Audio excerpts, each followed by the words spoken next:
जी इस वक्त पीटीआई के वकला एक और खुशखबरी लेकर निकल रहे हैं। शुएब शाहीन साहब बताइएगा, गुज़श्ता रोज़ भी आप बहुत बड़ी खबर लेकर आए थे, बड़ी खुशखबरी थी, आज एक और खुशखबरी लेकर निकल रहे हैं। क्या हुक्म जारी किया गया है आप लोगों के हक़ में? एक तो कंसल्टेशन होगी और हमारी तमाम टिकटों की तकसीम के ऊपर कोई रुकावट नहीं होगी जेल सुप्रीडेंट की तरफ से, और किसी किस्म की कोई जो रुकावट पैदा करेगा वो अनकॉन्स्टिट्यूशनल एक्ट होगा, वो कोर्ट ने होल्ड कर दिया है। दूसरी बात जो अहम है वो ये है कि उन्होंने सर्टिफाई कर दिया है कि जो प्रोविंशियल या जो केयर टेकर मौजूदा सेटअप बैठे हैं ये पार्शल हैं, ये गैर जानबदार नहीं हैं, जो इनको गैर जानबदार होना चाहिए था।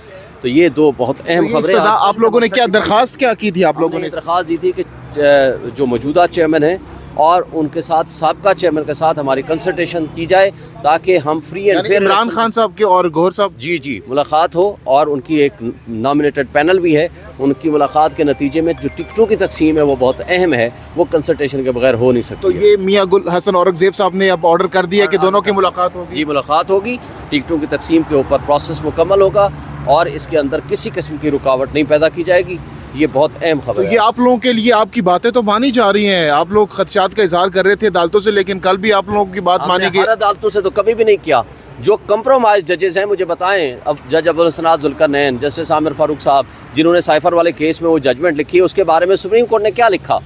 सुप्रीम कोर्ट ने फिर ऑब्जर्वेशन जो दी वो भी सब आपके सामने है। हम पिछले 5 महीने से चीखते रह गए कि ये केस नहीं बनता साइफर का, और अगर फ़र्ज़ करो आप मान लें कि FIR दुरुस्त है, 100% दुरुस्त है, तब भी 2 साल सज़ाए काबिल ज़मानत है, लेकिन इन्होंने कहा नहीं सज़ाए मौत देंगे। उसके बाद सुप्रीम कोर्ट ने जो कहा, उन्होंने जो कुछ लिख के दिया है, उसके बाद भी अगर कोई गुंजाइश बाकी है तो फिर आप बताएं। दरखास्त में आप लोगों ने ये भी इस्तदा की कि आप लोग खुफिया मुलाकात करना चाह रहे हैं, लहदगी में मुलाकात करना चाह रहे हैं, उस हवाले से कोई डायरेक्शन जारी की गई? नहीं, उसके बारे में कोई नहीं है, लेकिन उससे हमें कोई फ़र्क नहीं पड़ता। लेकिन बात यह है कि हमारी कंसल्टेटिव प्रोसेस जो है उसमें रुकावटें डाली जा रही हैं, वो अब सुप्रीम कोर्ट ने अल्हम्दुलिल्लाह, हाई कोर्ट ने अल्हम्दुलिल्लाह वो क्लियर कर दी है। और अभी आप सुप्रीम कोर्ट भी जा रहे हैं, तो वहाँ से कौन सी बड़ी खबर आने वाली है?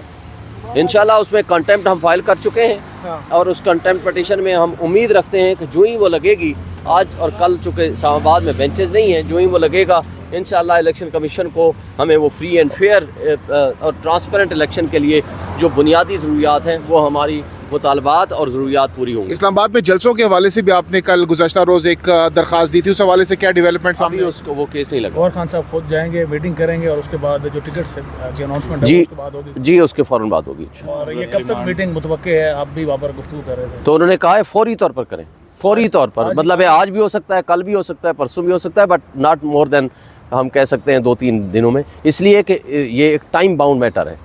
बार बार जज साहब कह रहे थे कि आप इसको रेजिस्ट ना करें, आप केयर टेकर हैं, लेकिन इसके बावजूद जो सरकारी वकील थे वो इस मीटिंग को रेजिस्ट कर रहे थे। देखें, ये केयर टेकर नहीं है, ये चेयर टेकर से भी 2 कदम आगे हैं।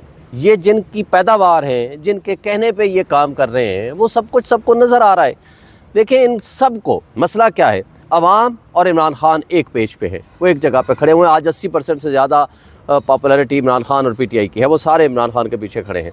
मसला ये है कि तमाम इदारे, तमाम मुक़्तदर तबके, इलेक्शन कमीशन ऑफ पाकिस्तान और वो सियासी अशराफिया जो ड्राइंग रूम में बैठ के इन इलेक्शन को इंजीनियर करता है और टेस्ट ट्यूब बेबी के ज़रिए वो लीडर्स की पैदावार करता है, वो प्रोडक्शन करता है, उन सब को अपनी शिकस्त नज़र आ रही है। तो कभी बल्ले का निशान वापस लें, कभी क्या हरकतें करें, कभी क्या हरकतें करें, और ये जो कठपुतली इस वक्त केयर टेकर की सूरत में बिठाए हुए हैं, इनकी अपनी क्या कैपेसिटी है या इनके पास क्या क्रेडिबिलिटी रह गई है? देखिए, शाह महमूद कुरैशी वाला केस आप देख लें, सुप्रीम कोर्ट कह रही है कि इनको बाहर आना ज़रूरी है। शाह महमूद कुरैशी को एक दिन पहले DC जो कि ख़ुद DRO है, वो कहता है नक्शे अमन का ख़तरा, ये बाहर आएगा तो इसने साजिश कर दी है कि जनाब अमन को ख़राब करेगा। भाई वो बेचारा सही कह रहा है, मैं 5 महीने तो जेल में बैठा हूँ, मैंने किसके साथ साजिश की है कि मिलने तो आप किसी को देते नहीं हैं। अच्छा, फिर वो वापस लेते हैं, 12 मुकदमों में डाल देते हैं, जबकि वो था कराची में। यानी कोई बदमाशी की कोई हद होती है, वो सारी हदें ये फलांग चुके हैं। बेईमानियाँ तो अपनी इनकी ख़त्म हो चुकी हैं। इंटरनेशनल वर्ल्ड में हमने अपना तमाशा दिखा दिया है, और अब उस लाडले को पाक साफ़ करने के लिए मुझे बताएं, रिटर्निंग ऑफिसर से उसके कागजात कैसे एक्सेप्ट कर लिए? सुप्रीम कोर्ट ने तो अभी तक कोई फ़ैसला नहीं किया। एक शख्स ताहयात नाअहल है सुप्रीम कोर्ट के हुक्म से, वो कैसे इलेक्शन लड़ सकता है? अब लगता है कि बाकी सारे इदारे मिलके अब सुप्रीम कोर्ट से भी शायद उसको धुलवाने के चक्कर में हैं। Thank you. कल एक प्रेस कॉन्फ्रेंस की गई शहबाज शरीफ की जानिब से, क्या आप समझते हैं कि प्रेस कॉन्फ्रेंस में वाज़े तौर पर कहा जा रहा था कि इलेक्शन कमीशन के अगेंस्ट जिस तरह पेशावर हाई कोर्ट ने डिसीजन दिया है, तो पेशावर हाई कोर्ट में बाइसनेस थी बगौर उनके, आपको भी लगता है? देखें, बात यह है कि इलेक्शन कमीशन अपना तो काम कर नहीं रहा जो फ्री एंड फेयर इलेक्शन कराएं।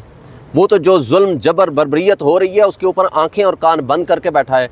उसको इंट्रा पार्टी इलेक्शन हमारे नज़र आ गए जब दूसरी मरतबा उन्हीं के कहने पे किया। इंट्रा पार्टी इलेक्शन के साथ उनका क्या ताल्लुक़ है? और अगर आप लॉ में भी देखो, मैक्सिमम अगर किसी ने इलेक्शन नहीं कराए और सही नहीं कराए और बिल्कुल नहीं कराए, तब भी 1 लाख से 2 लाख उसका जुर्माना है। ये है टोटल